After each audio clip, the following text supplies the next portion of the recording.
Don't carry your past. Maraming tao ang patuloy na nabubuhay sa bigat ng kanilang nakaraan. Maaring ito ay mga pagkakamali, maling desisyon, kabiguan, o sugat na iniwan ng ibang tao. Pero isang katotohanan ang dapat nating tandaan. Ang nakaraan ay hindi dapat maging tanikala na pipigil sa atin upang umusad sa buhay. Kung patuloy nating binibitbit ang ating mga sugat at pagkakamali, para tayong naglalakad na may mabigat na bag na puno ng mga bato, nakakapagod, mabigat at nakakahadlang.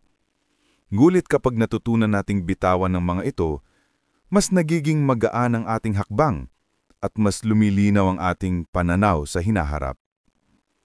Hindi mo kailangang maging bilanggo ng kahapon. Oo, hindi natin mababago ang nangyari, pero kaya nating baguhin ang direksyon ng ating bukas. Ang mahalaga ay ang mga aral na natutunan natin mula sa nakaraan, hindi ang mismong sakit o pagkakamali na dala nito. Sabi nga sa Biblia, "Kaya't kung sino man ay nakipag-isa kay Kristo, siya ay bagong nilalang na. Wala na ang dati, narito ang bago ay dumating na." Napakagandang paalala nito na sa Diyos, may bago tayong simula.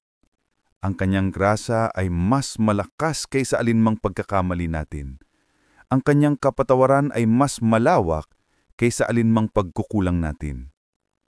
Kapatid, kung ikaw ay patuloy na inaabala ng iyong nakaraan, ito ang panahon para pakawalan ito. Hindi ka nilikha ng Diyos upang manatiling nakatali sa kahapon.